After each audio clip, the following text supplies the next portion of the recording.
हाय दोस्तों, आप कैसे हो? मेरे ख्याल से आप बिल्कुल ठीक ठाक होंगे और मैं भी ठीक हूँ।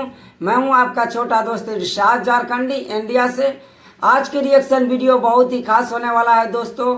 डॉक्टर जाकिर नाइक साहब ने किताबी बातें, बहुत ही अच्छी बातें कही हैं कि मुसलमान भाइयों के लिए सूद लेना देना कैसा है, और भी बहुत सारे कातिलों के ऊपर कही हैं अच्छी अच्छी किताबें बातें। तो वीडियो के अंत तक जरूर बने रहे दोस्तों। हमें इस वीडियो से बहुत कुछ समझने के लिए मिलेंगे, जानने के लिए मिलेंगे। तो चलिए दोस्तों शुरू करते हैं। माइक नंबर 1 में अगर कोई गैर मुस्लिम भाई हो तो मैं वॉलंटियर हजरात से गुजारिश करूंगा कि वो उनको मौका दें। Dilip Kalantri, I am a businessman. मेरे काफ़ी मुस्लिम फ्रेंड्स थे, वो अक्सर कहते थे मुझे कि इस्लाम में ब्याज से धंधा, मतलब पैसा लेके धंधा करना गलत है। मुझे अक्सर विचार आता था कि ये कैसे डेवलपमेंट होगा, लेकिन आज का प्रेजेंट सिनेरियो पूरी दुनिया का देखते हुए एक मानना पड़ रहा है कि जिसने अपना घर गिरवी रख के कर्ज लिया और प्रॉफिट जिसमें मिलता है उस शेयर बाजार में लगाया, उनका घर भी तबाह हो गया। ये जो साइंस आज आपने बताया कि इस्लाम एक साइंस है, जैसे साइंस के ऊपर भी काम करता है, तो ये जो बात उन्होंने आज के 1400 साल पहले अगर कही होगी कि ब्याज लेना गलत है, हराम है, उसके पीछे इसकी क्या फिलॉसफी थी, ये मैं जानना चाहूँगा सर। भाई साहब ने बहुत अच्छा सवाल पूछा कि इस्लाम में उनके बहुत से दोस्त, मुसलमान दोस्त कहते हैं कि ब्याज लेना हराम है। वो ये नहीं जानते थे क्यों हराम है, लेकिन अभी पता चला कि जो दुनिया की हालत है इकोनॉमिक मेल्टडाउन में, वो जानना चाहते हैं क्यों ये हराम है।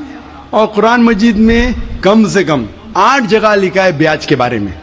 तो ब्याज लफ्ज़ है अरबी में रिबा, सूरह निसा में, सूरह इमरान में, और कहा गया है सूरह बकरा में सूरह नंबर 2 आयत नंबर 278 और 279 में कि आप ब्याज से दूर हो, और जो कोई ब्याज से दूर नहीं होगा अल्लाह और अल्लाह के रसूल उन पर ऐलान जंग करेंगे। ब्याज इतनी बुरी बात है, गुनाह कबीरा है, और गुनाह कबीरा में इमाम अज़हबी ने उसे 11वें नंबर पे रखा।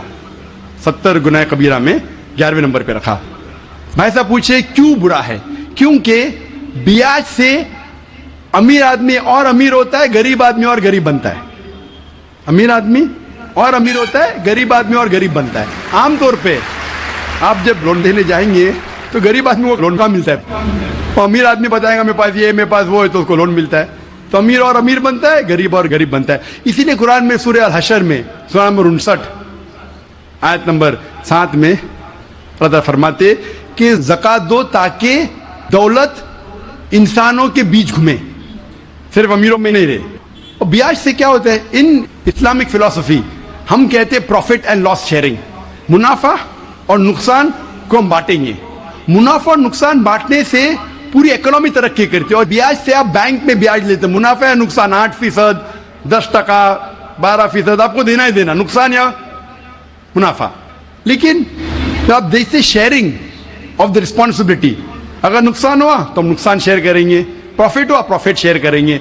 ब्याज में क्या होता है? मिसाल के तौर पे बैंक में, मैं एक लंबी तकरीर दे चुका हूं इस पे, अभी वक्त नहीं है, सिर्फ ये बोलूंगा कि ब्याज में क्या होता है। मिसाल के तौर पे बैंक ए के पास सपोज 100 रुपया है, वो बैंक बी को 10 रुपया रख के 90 रुपया देती है बैंक बी को।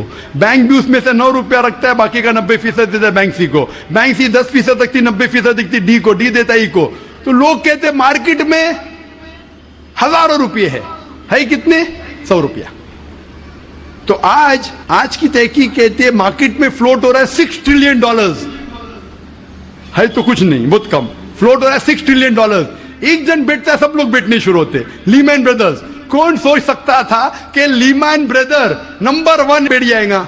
उसके बाद सिटी ग्रुप, एक बेटा, सब बेचते गए पूरी दुनिया में एक के बाद एक।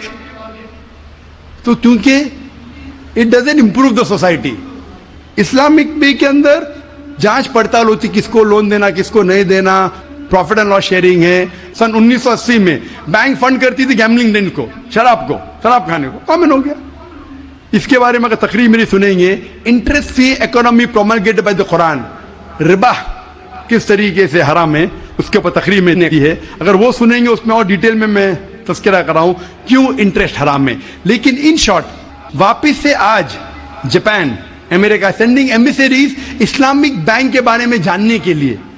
हमारी गवर्नमेंट के पास हम गए थे, मैं फाइनेंस मिनिस्टर चिदम्बरम जो फाइनेंस मिनिस्टर थे उनसे जिक्र किया था कि अब इस्लामिक बैंकिंग क्यों नहीं शुरू। इंशाल्लाह करेंगे, जब मेरी मुलाकात हुई थी जद्दा में। लेकिन आरबीआई परमिशन नहीं दे रही है क्योंकि उन्होंने तहकीक नहीं की। इंग्लैंड दे चुकी है, कई ममालिक दे चुके हैं। इंडिया भी अगर इस्लामिक बैंक को जिसमें प्रॉफिट एंड लॉस शेयरिंग है अगर उसकी इजाजत दी तो इंशाल्लाह इंडियन इकोनॉमी भी बढ़ेगी इंशाल्लाह। Hope that answers the question. Mike number 1 में कोई गैर मुस्लिम भाई है तो उनको मौका दीजिए। कृष्ण गोपाल सिंह, पत्रकार। मैं विद्वान श्री नाइक साहब से ये जानना चाहूंगा कि आज के आतंकवाद पर इस्लाम का क्या नजरिया है।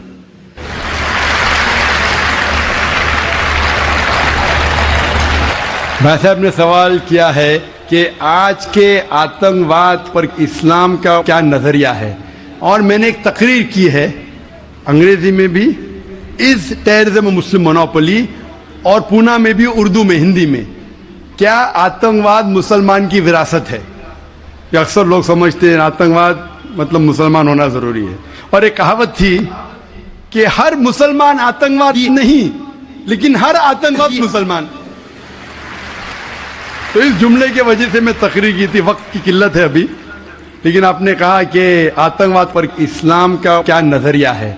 कुरान मजीद में साफ अल्फाज में लिखा है, सूरह मायदा में सूरह नंबर 5 आयत नंबर 32 में, अगर कोई भी इंसान दूसरे इंसान का कत्ल करता है, सिर्फ कत्ल के बदले कत्ल, और अगर वो इस जमीन पे फसाद फैला रहा है, इन दो वजह के अलावा कोई इंसान दूसरे इंसान का कत्ल करता है, गोया कि ऐसा है कि सारी इंसानियत का कत्ल करता है। कोई भी इंसान दूसरे इंसान का कत्ल करता है, मासूम, चाहे वो मुसलमान हो या गैर मुसलमान हो। अगर कोई इंसान दूसरे इंसान का कत्ल करता है, चाहे मुसलमान हो या गैर मुसलमान हो, अगर मासूम इंसान का कत्ल करता है तो कुरान की आयतें गोया कि वो सारी इंसानियत का कत्ल कर रहा है। और अगर वो एक मासूम इंसान की जान बचाता है, चाहे मुसलमान या गैर मुसलमान हो, गोया कि वो सारी इंसानियत की जान बचा रहा है। तो मुख्तसर सा ये जवाब है, अगर कोई मासूम लोग का कत्ल कर रहा है, इस्लाम में हराम है। मिसाल के तौर पे 9/11 3,000 से ज्यादा लोग का कत्ल हुआ ट्विन टावर के अटैक में। जो लंदन बॉम्बिंग हुए 50 से ज्यादा लोग मरे। जो बॉम्बे के अंदर ट्रेन बॉम्ब ब्लास्ट हुआ 180 से ज्यादा लोग मरे।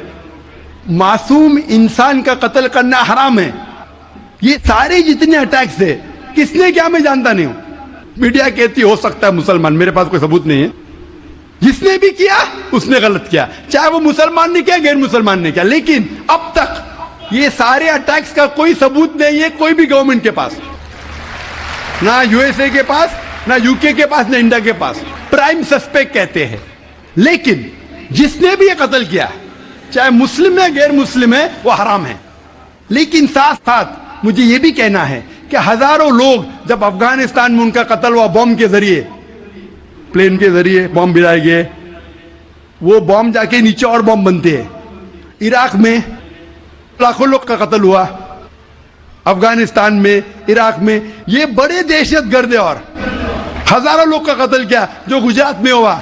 जब हम कहते हैं कि 9/11 को आप गलत कहो, ट्रेन बॉम्बिंग इन लंदन गलत कहो, जो बॉम्बिंग बॉम्बे में हुई वो गलत है, उसके साथ साथ ये भी कहो कि अफगानिस्तान में लाखों लोग का कत्ल हुआ वो भी गलत है, इराक में जो लाखों लोग का कत्ल हुआ वो भी गलत है, जो मासूम लोग का कत्ल हो रहा है पैलेस्टाइन में वो भी गलत है। हमें डबल स्टैंडर्ड नहीं करना चाहिए। पैलेस्टाइन में हो रहा है, मासूम लोग का कत्ल हो रहा है, बच्चे लोग का कत्ल किया जा रहा है, वो यूएनओ नहीं बोलती है दहशतगर्द। क्यों? Double standard. तो जो भी मासूम इंसान का कत्ल कर रहा है, चाहे वो मुसलमान या गैर मुसलमान हो, वो दोषी है और हराम है। इस्लाम इसकी सख्त बुरा है, ना मुसलमान बुरा है, ना हिंदू बुरा है, ना मुसलमान बुरा है। जो गलत काम करता है दोस्तों वो इंसान बुरा है। अगर आपको ये वीडियो अच्छी लगी हो तो चैनल को सब्सक्राइब कीजिएगा और ज़्यादा से ज़्यादा शेयर कीजिएगा। और फिर नई नई वीडियो पाने के लिए दोस्तों बेल आइकन को दबा दीजिएगा, तब ताकि जब भी हम वीडियो अपलोड करें तो सबसे पहले आप तक पहुँचे। तो फिर मिलते हैं एक अच्छी वीडियो के साथ, तब तक के लिए खुदा हाफिज।